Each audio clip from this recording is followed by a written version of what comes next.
हेडलाईन्सचे प्रायोजक आहे NBC bearings, लांब पळण्यासाठी।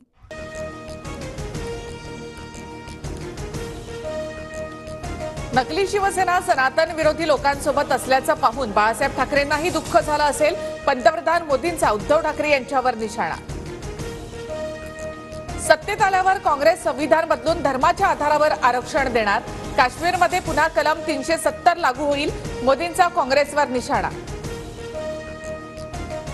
400 जागा जिंकल्यानंतर भाजप संविधान बदलणार। मोदींच्या परवानगीनेच भाजप नेत्यांकडून संविधान बदलणार असल्याची वक्तव्य। प्रियंका गांधींचा मोदींवर निशाणा। ठाकरेंची शिवसेना नकली शिवसेना। बाळासाहेब ठाकरेंचं कुटुंब पंजाला मतदान करणार आहे, हे राज्याचं दुर्दैव। एकनाथ शिंदेंचा उद्धव ठाकरेंवर निशाणा। कोल्हापूरकरांनी ठरवलंय मान गादीला, मत मोदीला। कोल्हापूरमध्ये मंडलिक विरुद्ध शाहू महाराज नव्हे तर मोदी विरुद्ध राहुल गांधी अशी लढाई। उपमुख्यमंत्री देवेंद्र फडणवीसांचं वक्तव्य। कोल्हापूरमध्ये मोदींच्या सभेच्या पार्श्वभूमीवर महाविकास आघाडीकडून टीझर जारी। भीती गादीची म्हणून सभा मोदींची, टीझरमध्ये उल्लेख। महाविकास आघाडीकडून महायुतीला डिवचण्याचा प्रयत्न। नरेंद्र मोदी पुन्हा पंतप्रधान होणं हे वैयक्तिक शरद पवारांसाठी धोक्याचं। शरद पवारांच्या टीकेला देवेंद्र फडणवीसांकडून प्रत्युत्तर। भाजपकडून मुंबई उत्तर मध्यमधून उज्ज्वल निकम यांना उमेदवारी। खासदार पूनम महाजन यांचा पत्ता कट। उज्ज्वल निकम यांचा काँग्रेसच्या वर्षा गायकवाड यांच्याशी सामना होणार।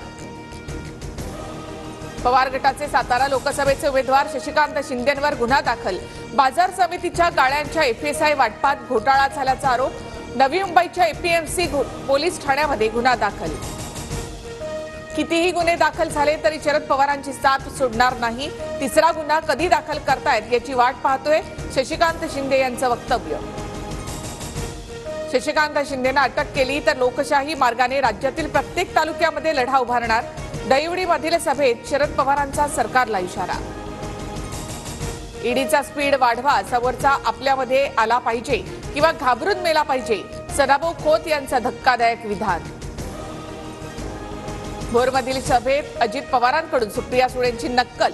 मी शब्दाचा पक्का, इतरांसारखं खोटं बोलत नाही। सुप्रिया सुळेंची नक्कल करत अजित पवारांची खोचक टीका।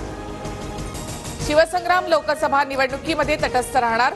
विधानसभेच्या 12 जागा लढवणार। प्रदेशाध्यक्ष तानाजी शिंदे यांची माहिती। नसीम खान यांच्याकडून काँग्रेसच्या स्टार प्रचारक पदाचा राजीनामा। अल्पसंख्याकांना उमेदवारी न दिल्यामुळे नसीम खान काँग्रेसवर नाराज। एमआयएम कडून नसीम खान यांना लोकसभेची ऑफर। नसीम खान आणि माझ्या कुटुंबाचे चांगले संबंध, मोठे भाऊ म्हणून ते माझ्या मागे उभे राहतील। नसीम खान यांच्या भेटीनंतर वर्षा गायकवाड यांची प्रतिक्रिया। राहुल गांधी अमेठी लोकसभा मतदारसंघातून लढणार का याचा निर्णय आज होण्याची शक्यता। तर राहुल गांधी रायबरेलीमधून लढण्याच्या चर्चा। आज संध्याकाळी काँग्रेसची महत्त्वाची बैठक। हेडलाईन्सचे प्रायोजक आहे एनबीसी बेरिंग्स, लांब पळण्यासाठी।